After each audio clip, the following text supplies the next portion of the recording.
I was taking out the trash when my neighbor shouted from his driveway. "Hey, you missed a spot, garbage man!" I ignored him, like always. But later that night, I found my trash cans dumped across my lawn, full of rotten meat and broken glass. When I knocked on his door, he opened it just long enough to say, "Consider it a lesson in respect," before slamming it in my face. The smell took weeks to get out of the grass. My kids were too ashamed to invite their friends over. I'm not someone who looks for trouble. I keep my head down, work my job, take care of my family. That's how I was raised. Don't start fights. Mind your business. Be the bigger man. And for most of my life, that worked. We moved to Eagle Creek, Indiana, 3 years ago. I wanted a quiet place. Somewhere the kids could ride their bikes without dodging traffic. Somewhere I didn't have to worry about someone breaking into my truck at night. The house we found wasn't big, but it had a nice yard, good schools nearby, and enough space for my wife's garden. The kind of neighborhood where you wave to the mailman. I didn't know I'd end up next to the biggest jerk I've ever met. Craig. Mid-40s. Balding on top but still slicks his hair back like he's holding on to the 90s. Loud truck. Big gut. Wears sleeveless shirts even in the winter. Always has a beer in his hand by noon on weekends. Never once saw him go to work. Just sat on his porch all day like a watchdog nobody asked for. He made it clear early on he didn't like me. I don't know if it was because I wasn't born here, or because my car wasn't American-made, or because I actually mow my lawn on a schedule. First week we moved in, he shouted over the fence while I was setting up our grill. "Careful with that thing, city boy. Don't burn the whole damn town down." I tried to laugh, tried to be friendly. "Just cooking burgers," I said. He shook his head and cracked open another beer. "Yeah, well, don't screw it up." That set the tone. Every week, something else. Comments about my kids. "That boy of yours ever play a real sport?" Snide remarks when I took the trash out. "Missed a spot, trash man." One time he actually followed me out while I was mowing and said, "If you need help figuring out how to use that thing, let me know." I kept my mouth shut. Every single time. I'd smile, nod, walk back inside. I told myself he was just miserable and bored, and I wasn't going to make things worse. Then came the trash incident. It was a Thursday morning. Trash day. I took the bins out to the curb like usual. Double-bagged everything because I didn't want raccoons tearing it up. That's when I heard it. "Hey, you missed a spot, garbage man!" He was standing in his driveway, shirtless, holding a beer like it was a damn trophy. Laughing. I didn't say a word. Just turned around and went back inside. That night, around midnight, my wife nudged me awake. "I think someone's outside," she whispered. I got up, looked out the window. Nothing. Just dark, quiet street. I figured maybe she heard a stray cat or something. Told her it was fine, and we went back to sleep. Big mistake. Next morning, I opened the door to go to work and stopped dead. The bins weren't just knocked over, they were destroyed. One was tipped sideways with the lid cracked off. The other was flipped upside down on the front lawn. But the worst part was what was inside. Rotten meat. Slimy, gray, covered in maggots. Chicken bones, beef trimmings, fish heads. Someone had gone to a butcher shop dumpster and dumped it all over our yard. Mixed in were shards of broken glass, moldy bread, old milk cartons, like someone had gone through a restaurant trash pile and handpicked the worst of it. The smell hit me in the chest. I actually staggered back and gagged. I could hear my son behind me, saying, "Dad, what is that?" I turned around and told him to go back inside. That whole day I had to take off work. I put on gloves, a mask, and used 2 shovels to scoop up the mess. Filled 4 industrial-sized trash bags. The grass underneath was stained black. I poured bleach on it, but it only made the smell worse. I had to throw out my shoes. My wife cried when she saw the lawn.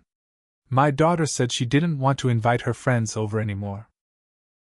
It smells like a dead animal, she said. She wasn't wrong. And Craig?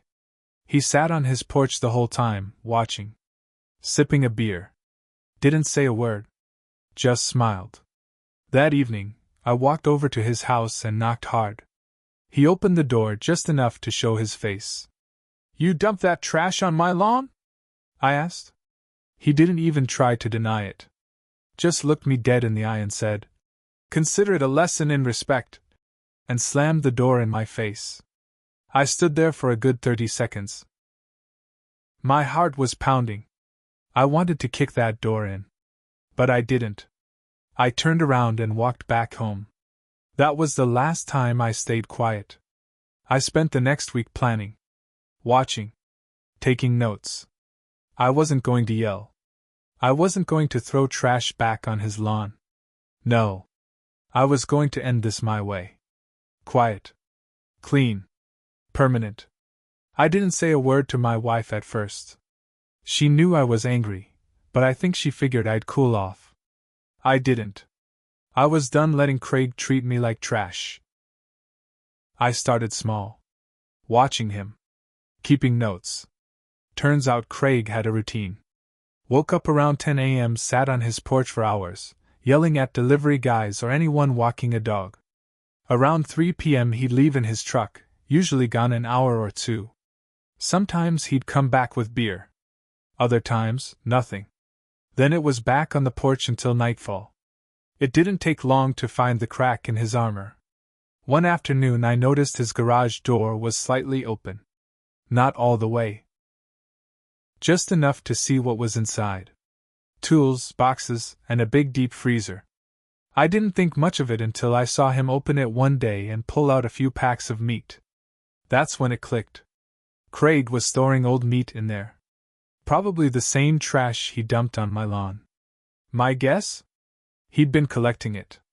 Freezing it. Saving it for moments like this. That told me two things. 1, he planned it. And 2, he was proud of it. That's when I stopped thinking about revenge and started planning war. First step? Information. I looked into property records. Found out his house was still in his ex-wife's name. He'd never taken it out of her name after the divorce. Interesting. Then I checked his license plate, ran it through a buddy who works in law enforcement. Craig had 2 DUIs. One more, and he'd lose his license for good. Then came phase 2. I waited for a Sunday morning when I knew he'd be passed out drunk. At exactly 6 a.m. I walked over with a 50-pound bag of fertilizer and dumped the entire thing across his lawn in a giant X. Not weed killer, fertilizer. The strong kind. The kind that burns if it's not watered in right. Then I went back inside and watched from my window. Around 9 a.m., he stumbled out in his robe, scratching his belly, and saw it. I could hear him shout, "What the hell is this?" from across the street. His lawn started dying in that shape within 2 days. Bright yellow streaks burned through the grass. Big, obvious lines you could see from the road. People started slowing down when they drove past. Taking pictures. He stormed over to my house on day 3. "You think this is funny?" he yelled. I opened the door just enough to look him in the eye. "Consider it a lesson in lawn care," I said, then shut the door in his face. That should have been it. A petty back and forth. But Craig wasn't done. He never knew when to quit. A week later, my mailbox was smashed in. Baseball bat. Splintered wood door hanging off. My wife found it when she went to check the mail. "You think he did this?" she asked. "I know he did." She looked scared. "You should call the cops." I shook my head. "Not yet. I bought a security camera. Put it up on the corner of the roof. Then I bought another. And another. Covered every angle of my property. Front, back, driveway, side gate. Hidden well, but in just enough view so Craig could see them if he looked hard enough. He did. I caught him one night, standing on his porch, squinting at them. He knew what I was doing. But I could tell it made him nervous. Good. But the real plan was still coming. One night, while Craig was gone, I walked over and taped a note to his door. I know what's in your freezer. That's all it said.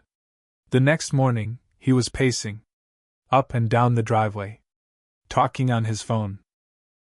He even opened his garage for a while, then slammed it shut again. He looked like a man losing his grip. I was getting to him. But I wasn't finished. That freezer, it became the center of everything. After I left that note, Craig changed. No more smug looks. No more comments. He stayed inside most days. Closed his garage for good. Even moved his truck to the street like he didn't trust his own driveway. But I wasn't done. I waited until a Thursday. Trash day. Fitting, I thought. While Craig was gone, same time he always left, I walked over with a small, black USB stick. I'd borrowed a motion-activated trail camera from my brother who hunts deer. Tiny thing, looks like a rock from far away. I wedged it under a bush near Craig's garage, aimed right at the door. For the next few days I watched. Friday night, 11:47 p.m., bingo. Craig opened the garage. Shirtless, drunk. He yanked open the freezer lid, pulled out a black garbage bag, and sniffed it. Sniffed it. Then he dragged it to the truck bed and threw a tarp over it. 15 minutes later, he drove off. That clip gave me what I needed. I printed still shots from the footage. Him, bag in hand. Him tossing it in his truck. I mailed them, no return address, to two places, the local HOA president, who already hated Craig for never trimming his hedges, and more importantly, the county health department. That same week, a white government car pulled up outside his house. Two men in uniforms walked up to his door. Craig tried to act normal, but his hand was shaking when he signed whatever paper they gave him. They searched the garage. I saw it from my kitchen window. Took the freezer. Sealed it in plastic. Hauled it off with gloves and masks like it was toxic. Probably because it was. Craig tried to pretend it wasn't a big deal, but the damage was done. Word got around. Neighbors started whispering. His lawn still had a giant yellow X burned into it. Now he was the guy with the meat freezer the county had to confiscate. But then something happened I didn't expect. A week later, my wife found a note taped to our back door. No envelope. Just a piece of notebook paper that said, "Your kids go to Monroe Middle. Better keep them safe." My blood went cold. I ran straight to Craig's door and banged on it so hard my knuckles bled. He opened it, saw me, and just smirked. "Lose something?" he said. I grabbed him by the shirt. "You threaten my family again, I will bury you." He didn't even flinch. Just laughed and said, "You started this. Now you'll see how it ends." That night I didn't sleep. I sat in the living room with a bat and my phone ready. My wife cried in the bedroom. My kids stayed home the next day. I couldn't send them to school, not after that. I'd crossed a line. I knew that. But Craig had jumped over it and kept running. This wasn't about trash anymore. It was war. And war needed one last move. After the note, I made one promise to myself: if he touched my family, he'd never get up from it. I called in a favor. An old army buddy of mine, Pete, works private security now. Knows how to do things quietly. He drove down that weekend. No questions, no small talk. Just showed up with a duffel bag and a quiet stare. I showed him everything. The pictures, the videos, the threats. The note about my kids. He didn't say much. Just nodded and said, "He's unstable. You're lucky it hasn't gotten worse." We wired up hidden cameras around Craig's house. Put one in a birdhouse in my yard, pointed at his front door. Another tucked into the back fence, facing his garage. We even got a mic under his porch. Just enough to catch him talking. 3 nights later, it paid off. Craig was on the phone, drunk and pacing. His voice was loud, slurring. I told that bastard I'd burn his whole family if he came near me again. He thinks he's smart, sending cops to my door. Wait till he finds a rat in his daughter's lunchbox. I heard that and lost it. I took the recording straight to the sheriff's office. Played the audio. Showed them the video of him dumping rotten meat. The threats. The note. The whole pattern. At first they hesitated, said it was petty neighbor drama, but once they saw the part about the kids, they took it seriously. That night, 2 squad cars showed up. They knocked. He didn't answer. So they kicked the damn door in. They found weapons. Unregistered ones. A drawer full of photos. Of my house. My kids. My wife. Stacks of trash bags in his freezer, again. One had a collar inside. A dog collar. It belonged to the golden retriever 2 houses down. The one that had gone missing last fall. Craig got arrested on the spot. Charges stacked high. Trespassing, threats, animal cruelty, illegal possession of firearms, violating his parole. Yeah, turns out he was on parole. His last DUI came with jail time. He hadn't told the county when he moved in. He's in prison now. Not county. State. Neighbors started talking again, but this time they knocked on my door. Thanked me. Said they'd all been too scared to speak up. One even brought over cookies. But here's the truth. I didn't come out clean. The cops found my trail cam setup. Asked some hard questions. Pete had to lie to cover his tracks. The fertilizer stunt? HOE fined me.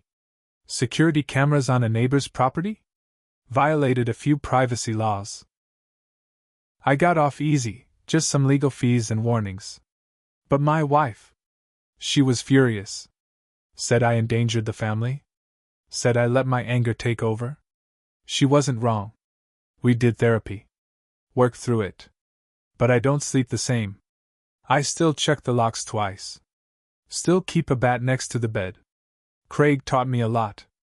About boundaries. About fear. About how thin the line is between self-defense and revenge. But most of all, he taught me this: respect works both ways. And if you come to my house now, you'll find the lawn green. The garbage bins lined up perfect. The cameras still roll day and night. But no one ever yells from a driveway again.